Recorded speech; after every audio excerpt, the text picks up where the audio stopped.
Telangana capital news కి స్వాగతం. Bulletin ముందుగా హెడ్లైన్స్.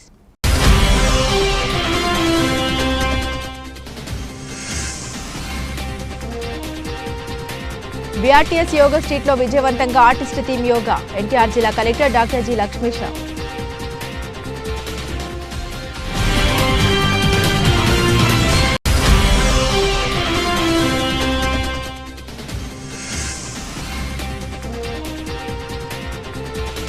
గుణదల ఫ్లైఓవర్ పనుల్ని పూర్తి చేసే దిశగా చర్యలు. Central MLA Bonda Uma Maheswararao.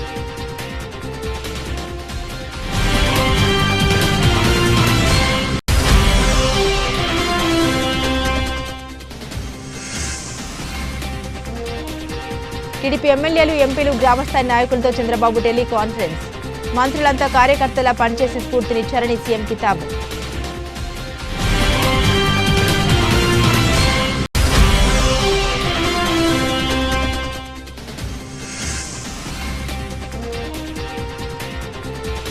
నిరంతరంగా ఓటర్ నమోదు ప్రక్రియ జరుగుతుండాలి. విజయవాడ నగరపాలక సంస్థ కమిషనర్ ధ్యానచంద్ర.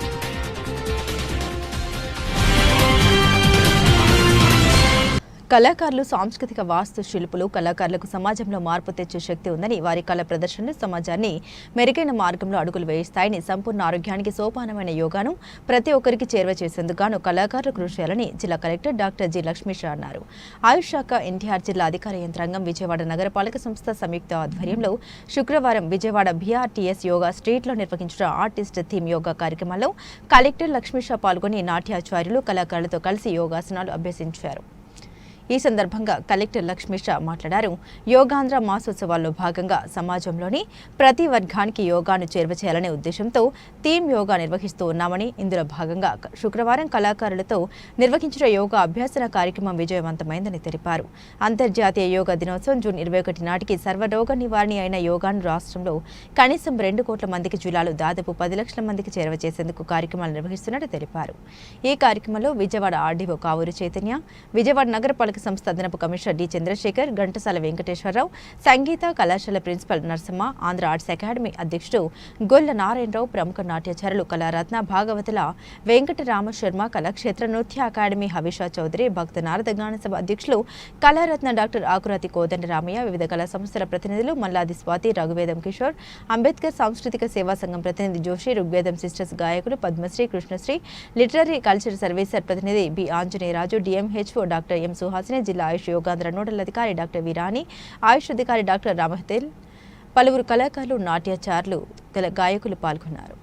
యోగాంధ్రలో భాగంగా ఈరోజు 10వ రోజు కళాకారులను పిలిపించి BRTS రోడ్లో విజయవాడలో యోగా శిబిరం ఏర్పడడం జరిగింది.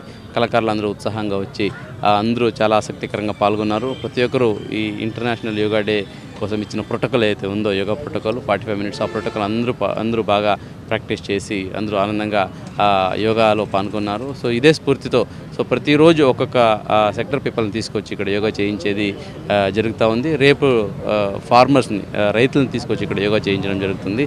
సో ఇట్లాగే జూన్ 21 నాటికి మన జిల్లాలో 10 లక్షల మందికి యోగా నేర్పించడంతో పాటు యోగాంధ్రాన్ని సక్సెస్ చేస్తూ ప్రతి ఒక్కరూ యోగా ప్రాక్టీస్ చేస్తూ ఆనందంగా ఉండాలి. అలాగే వాళ్ళు స్ట్రెస్ ఫ్రీ లైఫ్ని లీడ్ చేయాలనేది యోగాంధ్ర కార్యక్రమం ఉద్దేశం. దీనికోసం ఎన్టీఆర్ జిల్లా యంత్రాంగం సన్నద్ధంగా ఉంది. ఇదే బాటలో మనం అడుగులు వేస్తున్నాము. సో ప్రతి మండలాల్లో, ప్రతి విలేజెస్లో కూడా యోగా కార్యక్రమాలు, అలాగే యోగా కాంపిటీషన్ జరుగుతున్నాయి. దీనికి ప్రతి ఒక్కరూ పబ్లిక్ ముందుకు రావాలి.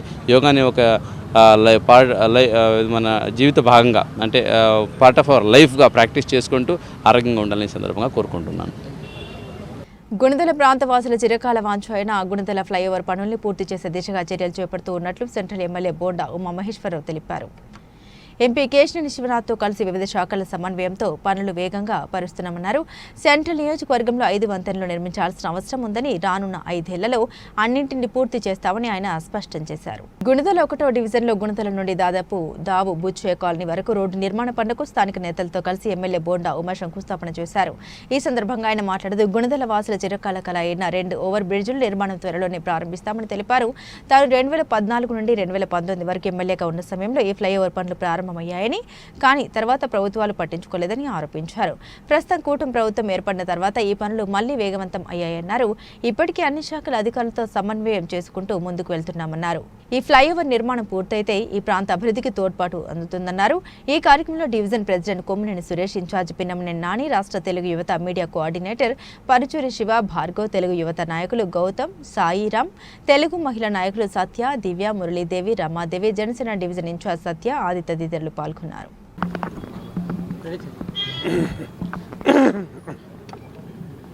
ఓకే, అతను వెనకాల ఉన్నాడు. నువ్వు ఓకేనా?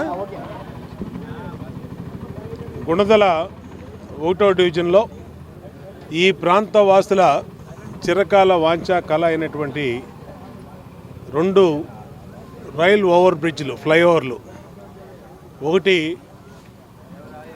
గేట్ నెంబర్ 316 డఫండమ్ స్కూల్ దగ్గర అక్కడ ఒకటి, ఇది 2009లో స్టార్ట్ చేసినటువంటి ఇక్కడ ఉలచారు కంపెనీ దగ్గర ఉన్నటువంటి ఈ 2 ఫ్లైఓవర్లు కూడా ఈ ప్రాంతంలో ఈ నిర్మాణం కనుక పూర్తయితే ఈ ప్రాంతంలో కనెక్టివిటీ పెరగడంతో పాటు వేగంగా మొత్తం ఏరియా మొత్తం అభివృద్ధి చెందుతుంది.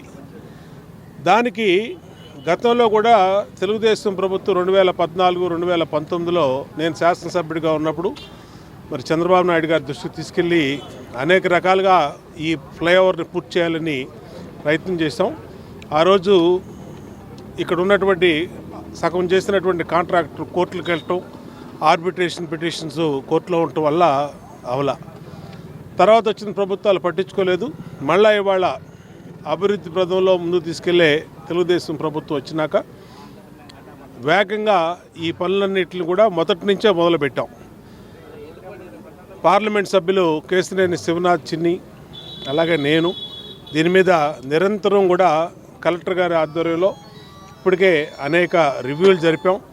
డిఆర్ఎంలు, ఏఆర్ఎంలు, అలాగే సీనియర్ సూపరింటెండెంట్ ఇంజనీర్లు, మిగిలినటువంటి అధికారులతో జాయింట్ ఇన్స్పెక్షన్స్ కూడా ఇప్పటికీ పూర్తి చేయడం జరిగింది. ప్రధానంగా సెంట్రల్ నియోజకవర్గంలో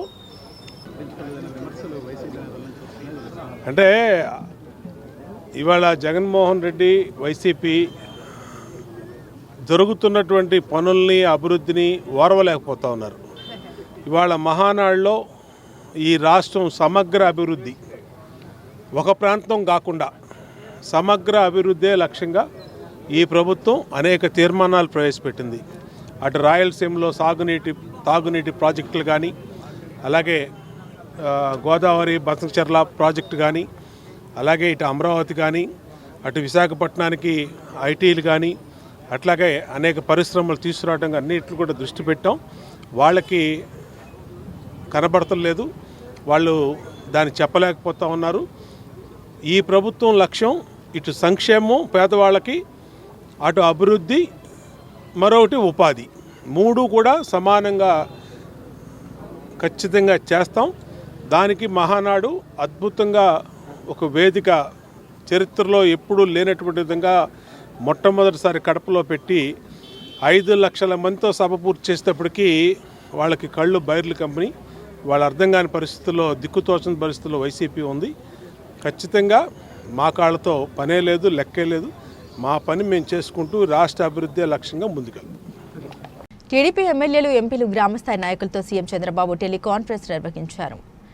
మహానాడు అద్భుతంగా జరిగిందని ముఖ్యమంత్రి వ్యాఖ్యానించారు. సక్సెస్ చేసిన నేతలకు, కార్యకర్తలకు చంద్రబాబు అభినందనలు తెలియజేశారు. మంత్రులంతా కార్యకర్తల్లా పనిచేసి స్ఫూర్తినిచ్చారని సీఎం కితాబిచ్చారు. కడపలో జరిగిన మహానాడు అనంతరం ఈరోజు సీఎం చంద్రబాబు నాయుడు టీడీపీ ఎమ్మెల్యేలు, ఎంపీలు, ముఖ్య నేతలు, గ్రామస్థాయి నాయకులతో టెలికాన్ఫరెన్స్ నిర్వహించారు. ఈ సందర్భంగా సీఎం చంద్రబాబు మాట్లాడుతూ మహానాడు అద్భుతంగా జరిగిందని, విజయవంతం కావడంలో సహకరించిన నేతలకు, కార్యకర్తలకు అభినందనలు తెలియజేశారు. బాబు నాయకత్వం సమిష్టిగా పనిచేస్తే ఏ కార్యక్రమమైనా సజావుగా జరుగుతుందని, కడప మహానాడుతో మరోసారి నిరూపితమైందని పేర్కొన్నారు. కూటమి ప్రభుత్వంపై ప్రజలు పెట్టుకున్న నమ్మకాన్ని నిజం చేస్తున్నామంటూ హర్షం వ్యక్తం చేశారు. ఏడాదిలో ప్రభుత్వం చేపట్టిన పథకాలు, అభివృద్ధి కార్యక్రమాలు, పాలనా నిర్ణయాలపై ప్రజలు సానుకూలత ఉందన్నారు. ప్రజలకు ఏడాది పాలనలో ఏం చేస్తామో, రాబోయే రోజుల్లో ఏం చేస్తామో మహానాడు ద్వారా వివరించామన్నారు. ఇక ప్రజలతో నాయకులు మరింత మమేకమవడం ద్వారా ప్రభుత్వం చేపట్టే కార్యక్రమాలపై నిరంతరం చర్చించేలా చూడాలని తెలిపారు. తాను ప్రతి నెల పెన్షన్ పంపిణీ కార్యక్రమాల్లో పాల్గొనడానికి కారణం కూడా అదేనని చంద్రబాబు తెలిపారు. ఎమ్మెల్యేలు కూడా విధిగా పేదల సేవలో పాల్గొనాలన్నారు. జై తెలుగుదేశం. జై తెలుగుదేశం, జై తెలుగుదేశం, జోహార్ ఎన్టీఆర్, జోహార్ ఎన్టీఆర్, జోహార్ ఎన్టీఆర్.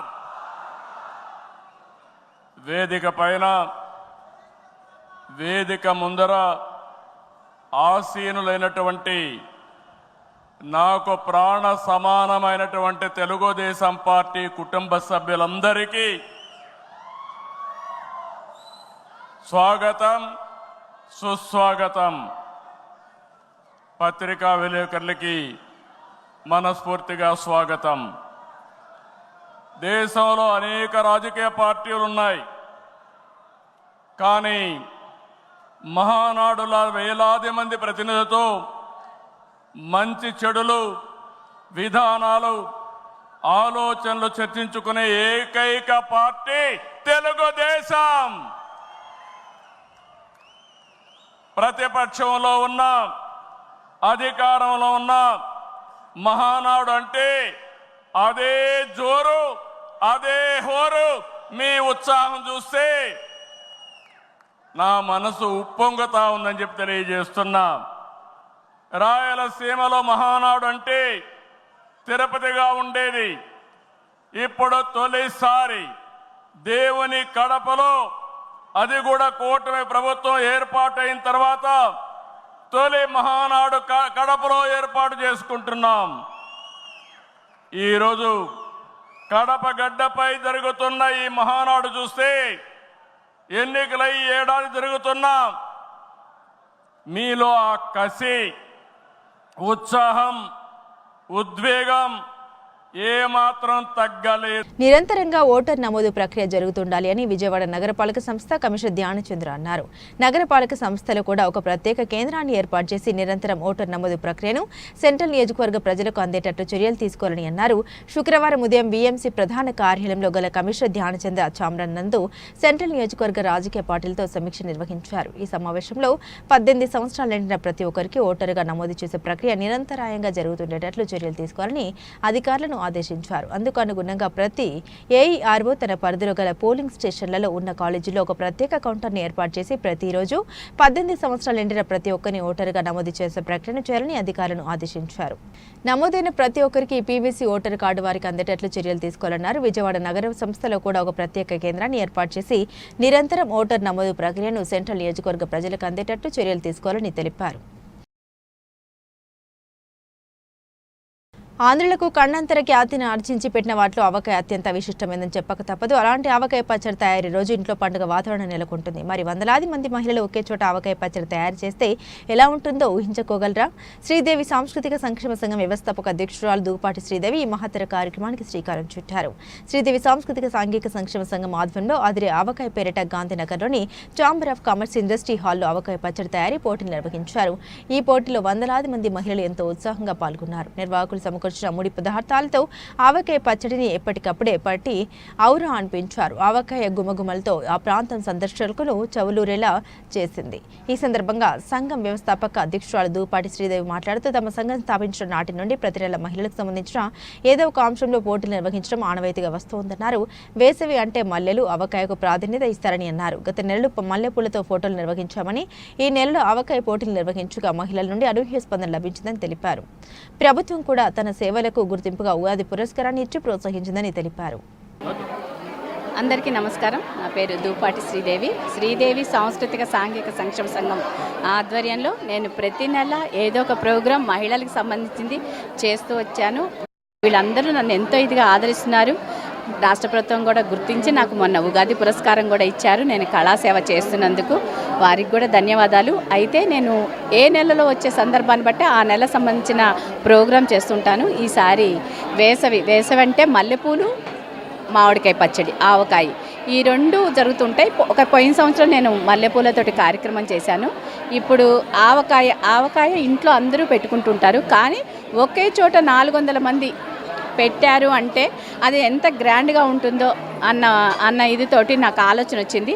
అందుకే వేసవి సందర్భంగా అదిరే ఆవకాయ అనే ప్రోగ్రాం పెట్టా. నిజంగా అదుర్స్ అనే రేంజ్లో సుమారుగా ఒక 400 మంది మహిళలు వచ్చి ఈ కార్యక్రమంలో పాల్గొన్నారు. వాళ్ళందరికీ ధన్యవాదాలు తెలియజేసుకున్నాను. అలాగే నాకు ప్రతి వాళ్ళు సహకరించారండి. సహకారం లేకపోతే నేను ఏ కార్యక్రమం చేయలేను. అలాగే ప్రతి వాళ్ళు ఆయిల్ కానీ, నూనె కానీ, హాల్ కానీ, అల్పాహారం కానీ ప్రతి ఒక్కళ్ళు నాకు సహకరిస్తూ వచ్చారు. వాళ్ళందరికీ ధన్యవాదాలు. అలాగే ముఖ్యంగా మీడియా మిత్రులందరికీ కూడా నా ధన్యవాదాలు తెలియజేసుకుంటున్నాను. వాయువ్య బంగాళాఖాతంలో ఏర్పడిన వాయుగుండం తీవ్ర వాయుగుండంగా బలపడి బంగ్లాదేశ్, పశ్చిమ బెంగాల్ మధ్య తీరం దాటింది. ఆంధ్రప్రదేశ్లోని పలు జిల్లాలు అక్కడక్కడ తేలికపాటి నుండి మోస్తారు వర్షాలు కురిసే అవకాశం ఉందని వాతావరణ శాఖ తెలిపింది. తెలుగు రాష్ట్రాల్లో వర్షాలు కురుస్తున్నాయి. వాయువ్య బంగాళాఖాతంలో ఏర్పడిన వాయుగుండం తీవ్ర వాయుగుండంగా బలపడి బంగ్లాదేశ్, పశ్చిమ బెంగాల్ మధ్య తీరం దాటింది. ఇది రానున్న 12 గంటల్లో మరింత బలహీనపడనుందని వాతావరణ శాఖ తెలిపింది. దీని ప్రభావంతో కోస్తాంధ్ర, రాయలసీమల్లో పలుచోట్ల పిడుగులు, ఉరుములతో కూడిన వర్షాలు కురుస్తున్నాయి. సముద్రం కల్లోలంగా మారినందున కోస్తా ప్రాంతంలోని మత్స్యకారులు ఎవరూ చేపల వేటకు వెళ్లరాదని ప్రభుత్వం హెచ్చరించింది. ఇక వాయుగుండం నైరుతి రుతుపవనాలతో ఆంధ్రప్రదేశ్ రాష్ట్ర వ్యాప్తంగా 20 జిల్లాలు వర్షాలు కురుస్తాయని విపత్తు నిర్వహణ సంస్థ వెల్లడించింది. శ్రీకాకుళం, విజయనగరం, మన్యం, అల్లూరి సీతారామరాజు, విశాఖపట్నం, అనకాపల్లి, కాకినాడ, కోనసీమ, తూర్పు గోదావరి, పశ్చిమ గోదావరి, ఏలూరు, కృష్ణా, ఎన్టీఆర్, బాపట్ల, పల్నాడు, ప్రకాశం, నెల్లూరు, నంద్యాల, వైఎస్ఆర్ కడప, తిరుపతి జిల్లాలో వర్షాలు పడొచ్చని పేర్కొంది. అలాగే మిగిలిన జిల్లాలో తేలికపాటి జల్లులు పడతాయని వివరించింది.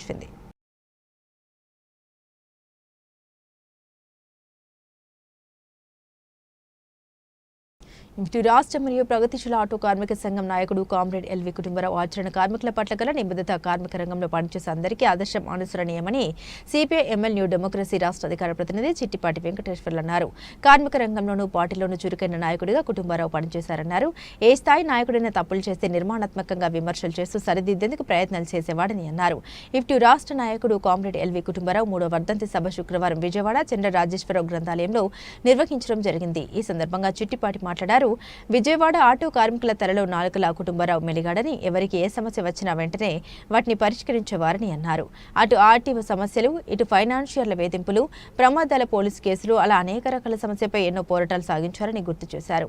ఆటో రంగంలోనే కాకుండా హమాలీ తదితర కార్మికుల కోసం కూడా పరితపించిన వ్యక్తి అని కొనియాడారు. నగరంలో ఇఫ్టూ నిర్మాణానికి ఎంతో శ్రమించారని తెలిపారు. తానే కాకుండా తన కుటుంబ సభ్యుల్ని కూడా విప్లవ రాజకీయాల్లోకి తీసుకొచ్చారని, తన ప్రోత్సాహంతో 2 పిల్లలు పీడీఎస్యూ నాయకులుగా ఎదిగారని, నా సహచర రమాదేవి మహిళా సంఘం రాష్ట్ర నాయకులుగా పనిచేస్తున్నారని గుర్తు చేశారు.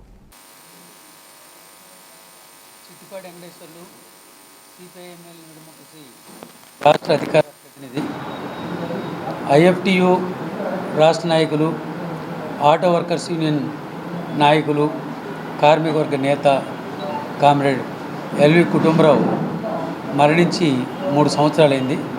ఆ సందర్భంగా తృతీయ వర్ధంతి సభని ఈరోజు ఇక్కడ నిర్వహిస్తున్నాం.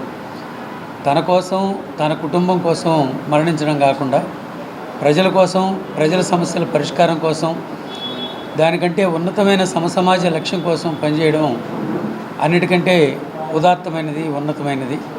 ఆ ఉన్నతమైన ఆశయాల కోసమే కామ్రేడ్ ఎల్వి కుటుంబరావు మరణించారు. అందుకే ఆయన గురించి క్లుప్తంగా మాట్లాడుకోవడానికే ఈరోజు ఈ సభని ఏర్పాటు చేయడం జరిగింది. ముఖ్యంగా కరోనా కాలంలో కూడా రాష్ట్ర నాయకులు, అలాగే పార్టీ నాయకులు ఒకరిని చూసి ఒకరు భయపడుతున్న రోజుల్లో, ఒకరింటికి ఒకరిని ఆహ్వానించిన రోజుల్లో రమాదేవి నా పేరు, పీఓడబ్ల్యూ రాష్ట్ర నాయకురాలిని. ఎల్వి కుటుంబరావు చాలా చదువుకున్న విద్యార్థి దశ నుంచి ఆయన నా భర్త కుటుంబరావు.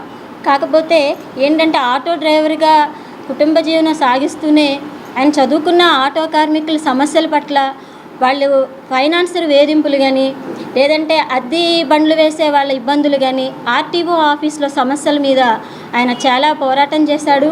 ఆటో కార్మికుల సమస్యలే తన సమస్యలుగా భావించి ఆటో సమస్యల మీద నిరంతరం ఆయన కుటుంబాన్ని కూడా కాదనుకొని ఎక్కువ వాళ్ళ కోసం పనిచేసిన వ్యక్తి కుటుంబరావు. అలానే కానీ కుటుంబంలో స్త్రీలు కూడా ఇంటికే పరిమితం కాకూడదు, మీరు బయటకు వచ్చి మహిళల సమస్యల మీద పనిచేయాలని చెప్పి చాలా ఆదర్శంగా ఉండాలి మనం అని చెప్పి మాకు కూడా, మా కుటుంబానికి కూడా చాలా సలహాలు ఇచ్చిన వ్యక్తి నా భర్త కుటుంబరావు. మా పిల్లల్ని కూడా పీడిఎస్ విద్యార్థి రంగంలో చదువులు స్కూల్ వరకే కాదు, మీరు బయట విద్యార్థులు ఎటువంటి సమస్యలు హాస్టల్ పిల్లలు ఎదుర్కొంటున్నారో అటువంటి తను విద్యార్థి దశ నుంచి పనిచేసిన వ్యక్తి కాబట్టి మా పిల్లల్ని కూడా అదే భావాలతో వాళ్ళకి నేర్పించడం జరిగింది. ఈరోజు నా పిల్లలు కూడా విద్యార్థి పీడిఎస్ విద్యార్థి రాష్ట్ర కమిటీ సభ్యులుగా వాళ్ళు పనిచేసి ఉన్నారు, 2 పిల్లలు కూడా. అట్లానే ఈరోజు నా పిల్లల్ని నా పాప బీఎస్సీ చదివిన అలా కాదు, ఆటో రంగంలో మేము చాలా సమస్యలు ఎదుర్కొంటున్నాం, మాకు ఒక లాయర్ కావాలని చెప్పి నా పిల్లని సైన్స్ గ్రూప్ నుంచి కూడా తను లాయర్ అయితే అన్ని సమస్యలకు తెలుసుకుంటాం మేము. తాను కూడా చార్టర్డ్ అకౌంటెంట్ కావాలని ఆశించి ఆర్టికల్స్ కూడా పూర్తి చేశారని, కానీ చివరికి రాజకీయ నాయకునయ్యారని మంత్రి నాదెండ్ల మనోహర్ అన్నారు. ముఖ్యమంత్రి చంద్రబాబు, ఉప ముఖ్యమంత్రి పవన్ కళ్యాణ్ నాయకత్వంలో 2040 నాటికి ఆంధ్రప్రదేశ్ను $2.4 ట్రిలియన్ ఆర్థిక వ్యవస్థగా తీర్చిదిద్దడమే లక్ష్యంగా పెట్టుకున్నామని మనోహర్ వెల్లడించారు. విజయవాడలో జరిగిన ICAI జాతీయ విద్యార్థుల సదస్సు ప్రారంభోత్సవంలో మంత్రి నాదెండ్ల పాల్గొన్నారు. ఈ సందర్భంగా మాట్లాడారు. కొన్ని లెక్కలకు సంబంధించి 6 ఏళ్ల తర్వాత ఆడిటింగ్ నిర్వహించడం ఆశ్చర్యం కలిగిస్తోందని, ప్రభుత్వ లెక్కల విషయంలో ఇది జాప్యం మంచిది కాదని అభిప్రాయపడ్డారు. భారతదేశంలో ఏ రాజకీయ నాయకుడైనా చార్టర్డ్ అకౌంటెంట్ లేదా న్యాయవాది సహాయం ఖచ్చితంగా అవసరమని ఆయన పేర్కొన్నారు. దేశ ఆర్థిక వ్యవస్థ వ్యవసాయం ఆధారితం నుండి సాంకేతికత ఆధారితంగా రూపాంతరం చెందుతోందని మంత్రి తెలిపారు. కొనుగోలు శక్తిలో మన దేశం జపాన్ను అధిగమించిందని తెలిపారు. రాష్ట్రానికి త్వరలో అనేక అంతర్జాతీయ సంస్థలు, గ్లోబల్ చైన్లు రానున్నాయని, వాటికి CLF సేవలు ఎంతగానో అవసరమని అన్నారు. ఈ ఏడాది చివరి నాటికి భారతదేశం $4 ట్రిలియన్ ఆర్థిక వ్యవస్థగా ఎదుగుతుందని ఆయన అంచనా వేశారు.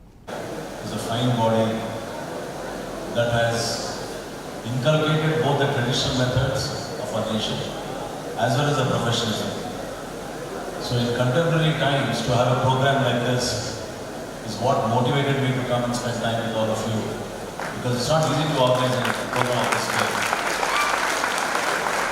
So I'd like to thank Muthan Subarao Garu, K. Narayan Garu, who is the chair of the Vijayawada branch, Manish Jain ji, Tirupati Garu, senior chartered accountant, Venala Garu, who just spoke and inspired all of you to speak and show your talent in the coming days.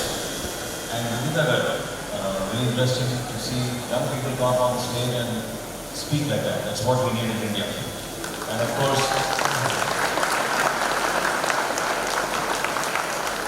I would have been here if it was not for the invitation of Jayanta Janjana Charvaka.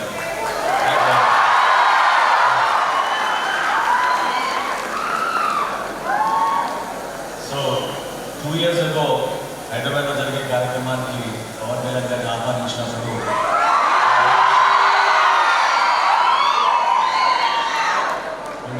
అప్పుడు కూడా వెన్యూలో కొంచెం issues ఉండింది. ఈరోజు కూడా ముందుగా అనుకున్న వేదిక కాకుండా ఈరోజు ఇక్కడ మనం కూర్చోవడం it's an excellent opportunity. I just want to share a few things with you because even I wanted to be a chartered accountant. After my degree, I did articleship for 1 year, but then I got into MBA and then I moved on with my MBA degree. So it always used to bother me when I went for audits, especially to government corporations. It was the year 1984 and we were doing audits of 1978-79.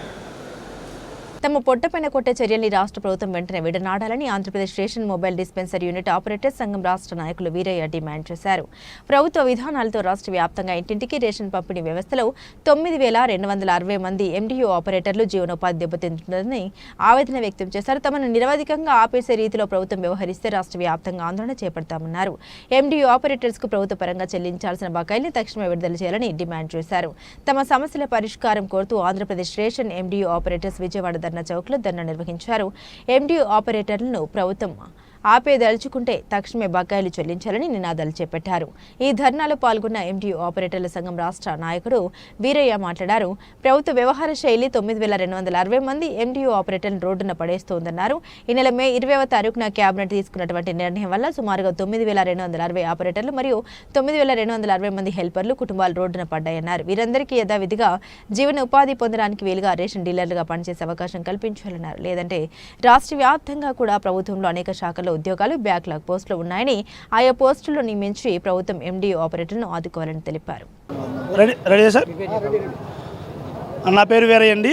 Vijayawada MDO association vice ప్రెసిడెంట్ని. Sir, Nadendla Manohar గారికి నేను ఒక మాట చెప్దాం అనుకున్నాను. Sir ఇంటి దొంగని ఈశ్వరుడైనా పట్టలేడని చెప్పిన సామెత ఒకటి ఉందని విన్నాం సార్. మా పెద్దల నుంచి వింటున్నాం సార్. అలాగే మా ఇంటి దొంగ కూడా ఒకడు ఉన్నాడని లేదా నలుగురు ఉన్నారని చెప్పి మాకు తెలిసింది సార్. ఆ ఇంటి దొంగని మీరు ఒక్కళ్ళే పట్టించగలరు. మాకు న్యాయం చేయగలరు. సార్ మా ఎండీలు అందరం దయచేసి మేము కోరుకునేది ఒకటే, కుదిరితే మమ్మల్ని విధుల్లోకి తీసుకోండి, లేదా మాకు రావాల్సిన బకాయిలన్నీ మాకు రిలీజ్ చేయండి. అయితే సార్ మీరు మాకు మేము మనస్ఫూర్తిగా అనుకుంటున్నాం సార్, ఒకరిని ఈపు మీద కొడితే బాగుంటుంది కానీ సార్ పొట్ట మీద కొట్టకూడదు సార్. మేము ఈ ప్రభుత్వాన్ని కోరుతున్న ఒక్కటే విన్నపం ఏంటంటే సార్, ఆ ఇంటి దొంగను ఎవరినో పట్టించండి, మీతో మాట్లాడి మాకు ఈ ఎండి వ్యవస్థ వద్దు, మా వెహికల్ మాకు ఇస్తే చాలని ఆ మాటలు పలికిన ఆ దొంగను పట్టించండి సార్. ఒక్కడు మాట్లాడిన దానికి లేదా నలుగురు మాట్లాడిన దానికి 9260 మందిని రోడ్డును పడేశాడు సార్. దయచేసి అడుగుతున్నాం సార్, విన్నపం చేస్తున్నాం సార్, మాకు ఎవరైతే వాళ్ళు ఉన్నారో వాళ్ళని పట్టించండి, వాళ్ళకి దేహశుద్ధి చేయాలనుకుంటున్నాం. అలాగే మమ్మల్ని గుర్తించండి సార్, ఆ ఒక్కళ్ళ మాట ఇద్దరు మాట తీసుకోవద్దు సార్, మా ఎండీలందరినీ గుర్తించండి, మాకు ఏదో ఒక న్యాయం జరిగించండి. మాకు ఆ వెహికల్ ఫిట్నెస్కి కానీ అలాగే మా అందరికీ ఏదైనా ఉద్యోగం కల్పించండి. అది మున్సిపాలిటీలో కానీ మా చదువుకున్న చాలామంది డిగ్రీల వరకు చదువుకున్నారు సార్, వాళ్ళకి చదువుకున్న స్తోమతను బట్టి ఏదో ఒక ఉద్యోగం కల్పించండి. అర్ధాంతరంగా మమ్మల్ని రోడ్డున పడేయద్దు సార్, మనవి చేస్తున్నాం సార్.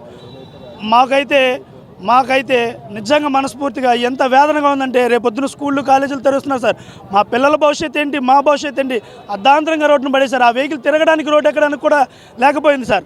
మీరు ఏదైతే 1వ తారీఖు చెప్పారో వెహికల్ మీరు తిరగడానికి అనుకూలంగా ఉండి మీకు అప్పచెబుతామని చెప్పారో, 1వ తారీఖు కనుక మాకు ఆ వెహికల్ అప్పచెప్పకపోతే మేము ప్రతి ఒక్కళ్ళం రోడ్డును పడిపోతాం సార్. మేము ఆ రోడ్డును పడకూడదని సార్, మేము ఇప్పటికీ మా ఫ్యామిలీ ఎంతో కుంగిపోతున్నాం సార్. మేము రోడ్డును పడ్డాం, రేపొద్దున 1వ తారీఖు మా పిల్లలు వస్తారేమో, 2వ తారీఖు మా ఆవిడ, మా పిల్లలు, మా తల్లిదండ్రులతో సహా రోడ్డును పడతామేమో గమనించండి. ఇదే ధర్నా చౌక్లో ఇదే ఆఖరి రోజు అని మేము అనుకున్నాం, అదే ఆఖరి రోజుగా మీరు చేయవలసిందిగా కోరుతున్నాం.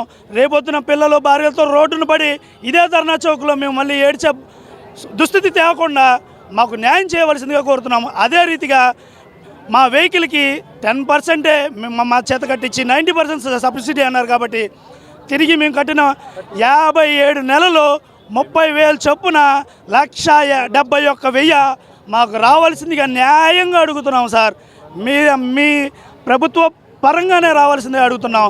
1,71,000 మా డబ్బులు, మా ప్రతి ఒక్క ఎండి డబ్బులు, 9,260 మంది డబ్బులు దయచేసి తిరిగి వేయవలసిందిగా కోరుతున్నాము, లేదా మా అగ్రిమెంట్ ప్రకారంగా మమ్మల్ని విధుల్లోకి తీసుకోవాల్సిందిగా కోరుతున్నాం. కేంద్ర ప్రభుత్వం కార్మిక హక్కులను హరించేలా చేపడుతున్న నల్ల చట్టాలను తక్షణమే రద్దు చేయాలని భారత కార్మిక సంఘాల సమైక్య ఐఎఫ్టీయూ రాష్ట్ర ప్రధాన కార్యదర్శి రామకృష్ణ డిమాండ్ చేశారు. భారత కార్మిక సంఘాల సమైక్య రాష్ట్ర నాయకులు ఎల్వి కుటుంబరావు 3వ వర్ధంతి సభ గాంధీనగర్ ప్రెస్ క్లబ్లో నిర్వహించారు. ఈ సందర్భంగా ఐఎఫ్టీయూ రాష్ట్ర ప్రధాన కార్యదర్శి రామకృష్ణ మాట్లాడారు. ఎల్వి కుటుంబరావు ఆశయ సాధనకు సమైక్య ఆధ్వర్యంలో కృషి చేయనున్నట్లు వివరించారు. కేంద్ర రాష్ట్ర ప్రభుత్వాలు కార్మికుల సంక్షేమాన్ని విస్మరిస్తున్నాయన్నారు. కేంద్ర ప్రభుత్వం కార్మిక హక్కులను హరించేలా నిర్ణయాలు తీసుకుంటుందని తెలిపారు. కగార్ పేరుతో పాలక ప్రభుత్వాలు విధ్వంసాన్ని సృష్టిస్తున్నాయని ఆవేదన వ్యక్తం చేశారు. ఆపరేషన్ కగార్ను తక్షణమే నిలుపుదల చేయాలని ఐఎఫ్టీయూ కోరుతోందన్నారు. త్రివర్ణ పథకానికి కాషాయ రంగు అద్దేలా రాజ్యాంగం యొక్క మూల సూత్రాలను విస్మరించి దేశాన్ని భారతీయ జనతా పార్టీ పాలిస్తోందని తెలిపారు. 40 కోట్ల మంది ప్రజలు అర్థాలతో అలమటిస్తున్నారని ప్రభుత్వ గణాంకాలు చెబుతుంటే అవేమీ పట్టించుకొని ప్రభుత్వం దేశంలో మతోన్మాదాన్ని రెచ్చగొట్టేలా పాలన సాగిస్తూ ఉందన్నారు. ఇటువంటి పాలకుల విధానాలపై కామ్రేడ్ ఎల్వి కుటుంబరావు పోరాట స్ఫూర్తితో పనిచేస్తామని, కేంద్ర రాష్ట్ర ప్రభుత్వాల కార్మిక వ్యతిరేక విధానాలపై పోరాడతామన్నారు. ఫలితంగా ఎల్వి కుటుంబరావు చిత్రపటానికి నివాళులర్పించారు. ఎం రామకృష్ణ, ఐఎఫ్టీయూ రాష్ట్ర ప్రధాన కార్యదర్శి. సమాజ మార్పు కోసం, ఈ అసమానత లేని సమాజం కోసం అహర్నిశలు పనిచేసినటువంటి ఎల్వి కుటుంబరావు 3వ సంస్మరణ సభని ఈరోజు గాంధీ భవన్లో ప్రెస్ క్లబ్లో జరుపుకుంటూ ఉన్నాం. ప్రధానంగా ఆయన విద్యార్థి దశ నుంచి అలాగే భారత కార్మిక సంఘాల సమైక్య ఐఎఫ్టీయూలో చేరి, అలాగే ప్రగతిశీల ఆటో కార్మిక సంఘాన్ని వ్యవస్థాపక అధ్యక్షులుగా కొనసాగినటువంటి ఆయన మానవతావాదిగా కార్మికులకి, ఆటో కార్మికుల హృదయాల్లో నిలిచిపోయినటువంటి వ్యక్తి ఎల్వి కుటుంబరావు. ఆయన ఆశయాలను కొనసాగించడం కోసం, అసమానతలు లేని సమాజం కోసం సిపిఎంఎల్ న్యూ డెమోక్రసీ పార్టీ, భారత కార్మిక సంఘాల సమైక్య కొనసాగుతుందని చెప్పేసి తెలియజేస్తూ, ఈరోజు దేశంలో రాష్ట్రంలో జరుగుతున్నటువంటి ఆర్థిక విధ్వంసం, అట్లాగే రాజకీయాల సంక్షోభం ఈరోజు పరాకాష్ఠకు చేరినాయి.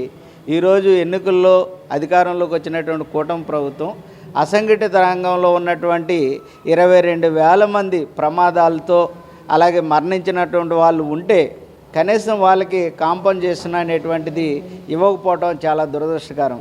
చాలా విషయాలు ఎన్నికల ముందు ఇచ్చినటువంటి హామీల పట్ల ప్రభుత్వం ఆలోచించట్లేదు. అసంఘటిత రంగ కార్మికుల సంఖ్య పెరుగుతూ ఉంది. అట్లాగే లేబర్ కోడ్లు రద్దు చేయాలనేటువంటి ఒక డిమాండ్ ముందుకు వచ్చినా కానీ ఇప్పుడున్నటువంటి కూటమి ప్రభుత్వం దాని మీద మాట్లాడట్లేదు. బులెటిన్ ముగించే ముందు హెడ్లైన్స్ మరోసారి.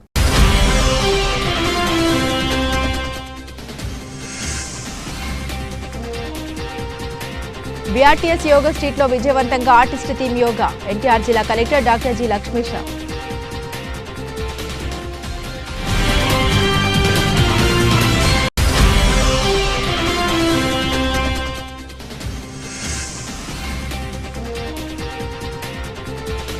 గుణదల ఫ్లైఓవర్ పనుల్ని పూర్తి చేసే దిశగా చర్యలు. Central MLA Bonda Umamaheswararao.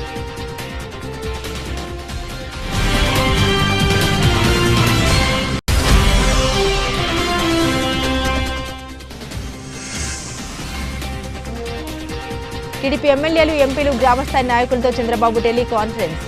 మంత్రులంతా కార్యకర్తలా పనిచేసి స్ఫూర్తినిచ్చారని సీఎం కితాబు.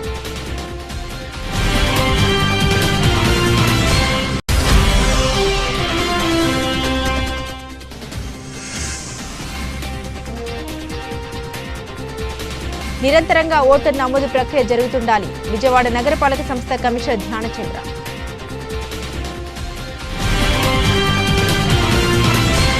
ఇవి బులెటిన్లోని విశేషాలు. తిరిగి మరో బులెటిన్తో మళ్ళీ కలుసుకుందాం. అంతవరకు సెలవు. నమస్కారం.